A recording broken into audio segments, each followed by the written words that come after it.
me donnera beaucoup de force et j'en doute pas. Et après avoir déjeuné avec les filles de l'équipe de France à Clairefontaine, le président de la République recevra les garçons à l'Elysée pour leur remettre la Légion d'honneur 11 mois après leur titre de champion du monde en Russie.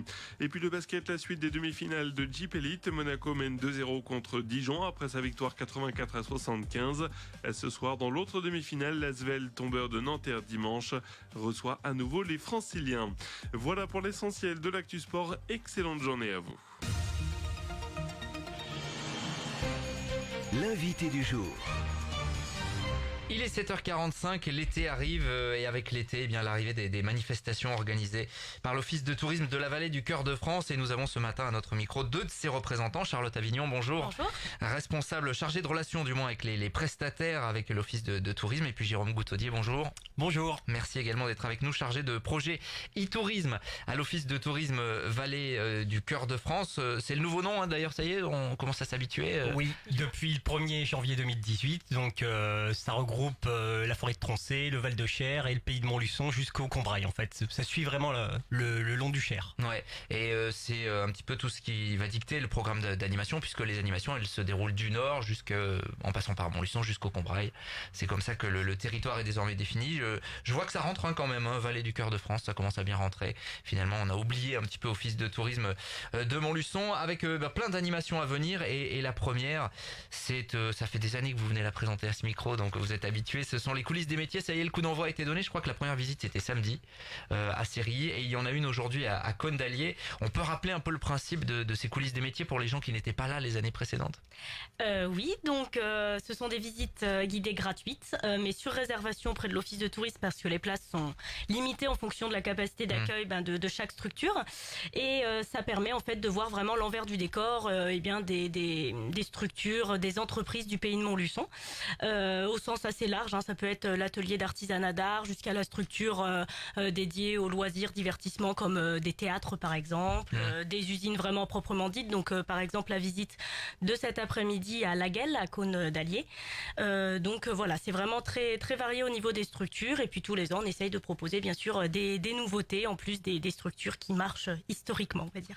43 structures, 72 visites, ça vient de démarrer, ça va s'écouler jusqu'à l'automne. Pour les curieux, on peut le résumer un peu comme ça. Oui, c'est ça, tout à fait. Ça permet d'avoir accès à des lieux auxquels on n'a pas accès en temps normal, d'en savoir plus sur le savoir-faire aussi du pays de Montluçon, qui est très riche, très varié. Donc c'est ça, c'est des moments privilégiés en assez petits groupes aussi pour garder ce côté un petit peu VIP si j'ose dire. C'est aussi, on peut le dire comme ça. Il y a 11 nouveautés cette année, alors on n'aura pas le temps de parler de tout, mais vous vous adaptez à l'actualité, notamment la maison du projet là pour voir ce qui se fait du côté des berges du Cher. Oui, tout à fait. Donc avec la possibilité de visiter à la fois l'exposition qui se trouve à l'intérieur des anciens bains-douches, avenue Jules Ferry, mais également vraiment directement les travaux. Et c'est là qu'on revient vers un peu cette idée de coulisses des métiers. Donc directement accès au chantier avec les principaux maîtres d'ouvrage aussi sur place, qui vous expliquent un peu l'évolution de ces travaux, le pourquoi, le comment, voilà. Il y aura aussi le parc éolien de Quinssaines, ça c'est nouveau. Oui. C'est-à-dire que là vous allez vraiment, il y a beaucoup de gens c'est devenu quasiment un secteur touristique, les éoliennes de Quinssaines. Parlez-en au maire, il va confirmer. Là vous allez vraiment rencontrer la société qui gère en fait, c'est ça? Oui, c'est ça, Boralex en fait, qui gère ce site-là, avec des explications à la fois sur les éoliennes proprement parlées, donc possibilité de rentrer à l'intérieur, donc ce qui est pas donné non plus à tout le monde tous les jours. Donc étant donné que c'est vraiment en plus comme vous le dites une tendance actuelle, les éoliennes, donc c'est plutôt pas mal d'avoir l'occasion de le proposer cette année. Et puis également une présentation de tous les aménagements justement un petit peu touristiques, ludiques qui peuvent être faits autour, comme le sentier, le petit sentier de randonnée sur lequel on travaille notamment avec notre collègue chargé de l'itinérance. Donc ça fait écho à pas mal de choses. 04 70 05 11 44, c'est le numéro à retenir pour toute cette saison, puisque vous le disiez, les places sont limitées forcément dans certains lieux, notamment, et donc il faut réserver un petit peu avant. Le programme complet est à retrouver sur le site, la page Facebook également Office de tourisme de la Vallée du Cœur de France. Il y aura RJFM au mois de septembre. Oui. On avait accueilli déjà du monde l'année dernière. C'est pour ça que, effectivement, vu la configuration des locaux, des fois, oui. Il faut il faut une jauge assez limitée. Voilà. En tout cas, vous retrouvez tout ce programme. C'est quelque chose qui marche très bien d'année en année. Vous avez des Après bons voilà, il y a vraiment des structures qui ressortent toujours plus du lot que certaines. Les et pompiers, puis, j'imagine, par exemple. bah voilà, tout à fait, par exemple. Incontournable parmi Oui. tant d'autres. Oui. Qui doit faire le plein chaque année. Voilà, ça Oui. c'est pour les coulisses des métiers, ça vient juste d'être lancé. Et puis vous adaptez, il y a pas mal de nouveautés dans cette saison, avec notamment ce jeu de piste numérique. Alors on en parlait la semaine dernière au niveau du département avec l'application Pépite, qui est quelque chose qui va un petit peu dans le même sens finalement. Alors expliquez-nous comment l'Office de tourisme s'adapte justement à ces nouvelles technologies finalement. Pour faire découvrir le patrimoine autrement. Oui, tout à fait. C'est un moyen un petit peu d'attirer un public un petit peu plus jeune, de donner un petit peu une image plus dynamique aussi du territoire et de découvrir aussi le territoire autrement. Donc il y a effectivement l'application Pépite qui a été lancée par le CAE de l'Allier qui permet un petit peu à la manière, on va dire, je dirais pas d'un jeu de piste, mais voilà, c'est un petit peu amélioré de proposer des applications numériques jeux sur le territoire. Donc nous on s'est positionné dans ce sens-là avec ce qu'on appelle des serious games, donc des explore games, une façon de découvrir le territoire du pays de Montluçon sous un angle un petit peu différent, comme un jeu de piste, une chasse au trésor numérique téléchargeable donc sur les applications mobiles Apple Store ou Android et gratuitement.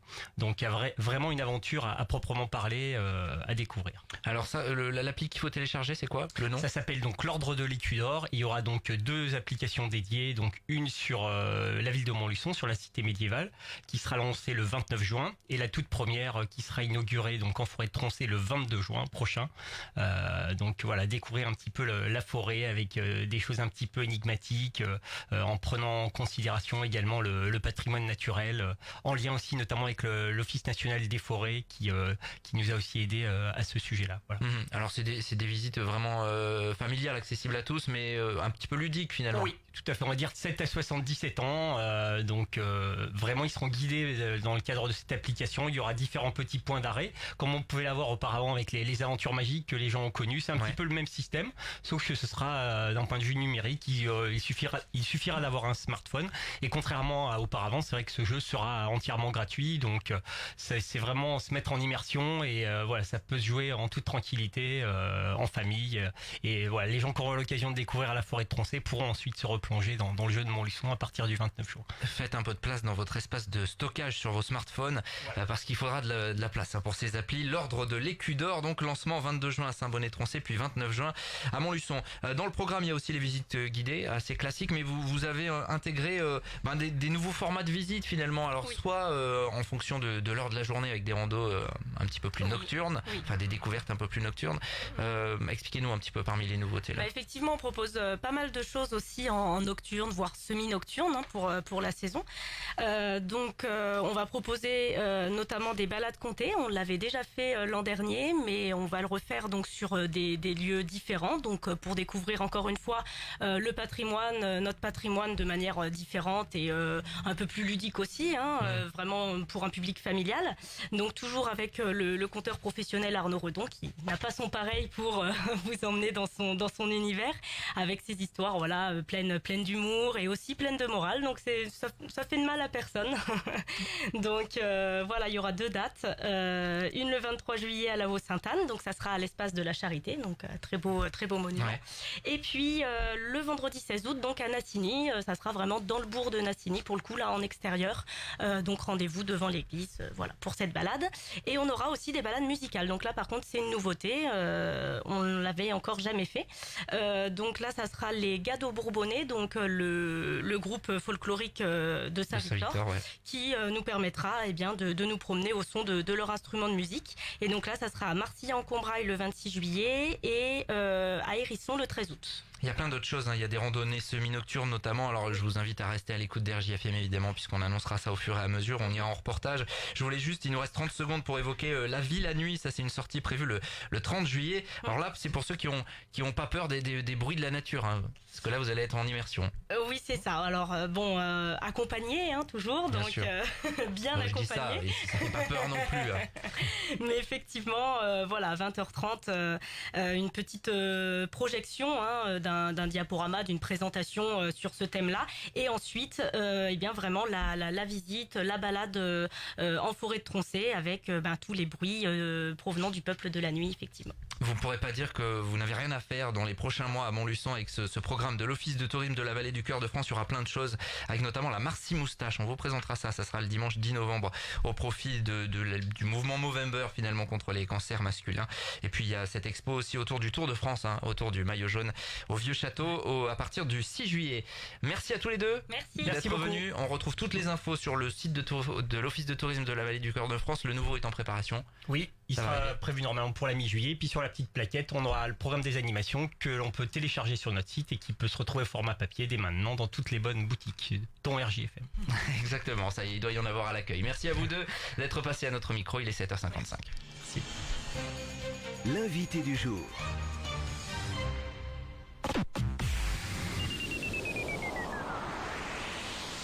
Nouvel arrivage Brico Dépôt. Par exemple, salon de jardin Diva 4 pièces avec table.